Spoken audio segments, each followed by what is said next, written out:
So Danielle, Newark is beautiful to you.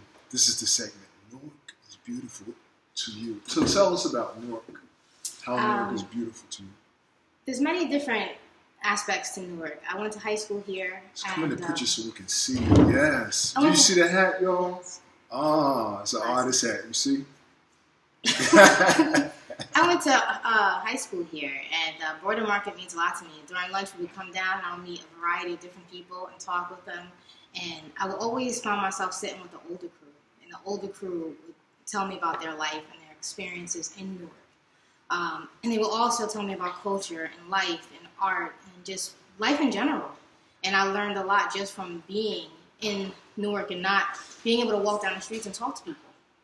And not walking away from them being free. Like some people will say have their theory on Newark, but I don't see it that way. I enjoy every part of Newark. Uptown, downtown, it doesn't matter. And all around this city, you find artists, you find open-minded individuals. You find different couples that you want to sit down and talk to them. You find older people who are wise, and there's things that you can learn from them. And that's a story that we rarely hear about how you can get educated on these streets. Mm-hmm. You can get educated in the restaurants, on the corners, at the parks. Well, the parks are amazing. The parks are amazing. I'm taking a lot of shots of people playing in the park. Little kids with their mothers, their fathers, or people playing chess has been the most amazing thing. Just seeing them out there, just finding a way to set up and play. People interacting with each other. The film festivals that go on, the music festivals that go on, where communities just come together in Newark. That's where I find most of the energy, and that's when I take my camera out and start shooting. So is that your medium is mostly photography? No, that's my new medium. Oh, no. Started with oil painting. From oil painting and sculpture to photography. Because I'm going blind. So what I decided to do was take the camera out to capture everything before I go blind. That's very interesting. Yeah. So you started at what? Oil painting. Right. And then from oil painting, sculpting, which I really enjoy. I enjoy using my hands to build things. And then it evolved into photography when someone told me that you have an eye. So why don't you pursue that? So then I purchased the camera and then started going out and just shooting. And I like to just capture raw elements. I love metal. I love industrialism. I love when I see people working together. So I take images of those things as well. Yeah, raw is so important. I believe that when we watch TV, things are so, they create illusions. Mm-hmm. And I think one reason why this particular series is I guess I could say likable, or people follow the interviews is because the interviews are raw. You know, I don't sit here and have questions. You know, I mean, sometimes I might do research on some people, but like I just asked you, I said, let's do an interview. You're so bad. But you know, but it's when you do it, right. Yeah. And so you get we get the real you.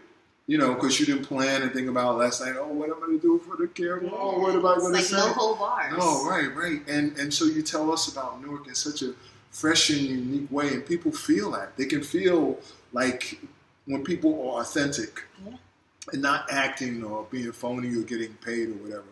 So, but Newark is real, though. That's the thing. That's what Newark is real. And, you know, if you can capture that in any way, you need to put it out there and show it to other people. Not people have this fear of Newark. They have a fear of Jersey City. What's the fear? Right.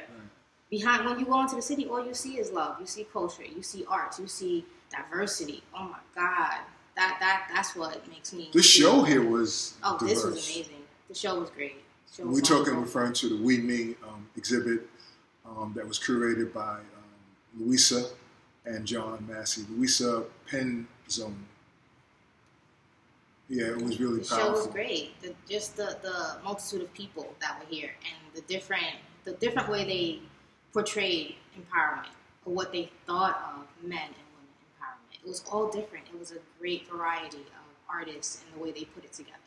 Yes, and that's a good point, because I haven't really focused on how the artists reflected the theme. The thing that I focused on was the crazy energy in this place. Mm-hmm. On, what was it, Saturday night? Saturday night, it was a buzz. And as I thought about it and talked to other people, the thing that came to my mind is that it was these artists that are so, they love their work.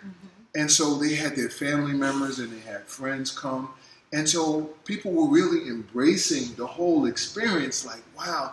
And so that energy is what you kind of felt, you know, when you came in here. And then when it got real crowded, it was like almost the buzz. You can hear the buzz like of people really enjoying it. We do something like this once a month, you know, not just, I mean, I love the Newark Studio Art Tour, just like I love the Jersey City Studio Art Tour. You can say that. But pulling everybody together once a month so that energy, all the artists surrounded by that energy, just makes artists want to create more. Yes. Just by getting that feedback, by getting the critique of other artists. That's a good point. You know, when I came in today to take down my work, there was a younger artist in here, and he started talking to me about my work, and he was like, I love your pieces. And I told him, I was like, I graduated from Newark, well, not from Newark, but I graduated from Arts High School. And he asked me when, and I told him 97. He said, oh, I was born in 93. So it made me feel old, but I started talking to him about different things, and he was just like, wow. He was like, can I have your Instagram? Can I have your Facebook? I would like to communicate with you. And that's what I'm about. I'm a teacher. You know, I'm an art teacher. So I pull my students in. My students come from different areas, and I know what my art teacher did for me in elementary school, and I definitely know what my art teachers in high school did for me. So I do the same thing with my students now. I'm more than their teacher. I'm their mother. I'm their mentor. You know. That's a good point. The whole idea of mentorship, which a lot of artists don't have, but the artists, both young and old, we still need to be mentored. There's so much that we need to learn, and not just mentorship in the way of learning the craft, but mentorship in learning how that we can create revenue streams, how we can get funding, how we can own buildings. There's so much to learn. So, and I say that because we have to collaborate and we have to talk to one another. Going to your point of, we need to be doing this once a month, not only for confidence, but to talk, to have these conversations. So you can hear this type of YouTube and say, okay, where do I fit? Who can I connect with? Yeah, having art forums, you know, where other artists come together. I mean, my mentor, like I said, is Gladys Barker Brower. And, you know, I see Miss Brower at least, I want to say once in a month, just to sit down and talk to her, to listen to her, because she's 92. I mean, just think of what she's been through, what she's seen, what she's created over the years. And she's been in Newark through the riots. So just listening to her is the most amazing thing. Just being in her presence makes me feel wonderful. Same thing with Bisa. I love being with Bisa. I love chilling out with Ben. Ben is just humble and sweet. I love everything about him. We're talking about Ben Jones? Ben Jones. I love everything about Ben. He's just the most humble person I've ever met. And, you know, when I pick up my children from school, he lives across the street, so I say hi to Ben. You know? So just having those people in my life has changed me as an artist and as a person. And it's all from Newark. When I started college, I was a fine arts major. And JC. And Ben Jones, I took some of his classes. And I see him now, and he laughs. I laugh too. Because the thing is, I say, you know, I won't say the year, but when he laughs, he don't even want to discuss the year. He just embraced me and loved me, and powerful. He used to visit us at Arts, and I was going through a book and saw his name in the book, and I was like, what? He's famous. Like, he's just, wow. And I didn't go to NJCU. I went to School of Visual Arts, and I love that I went to School of Visual Arts, but I could have actually went to NJCU. I appreciate you just bringing in this history and all these other artists and educators and creators, because it connects us.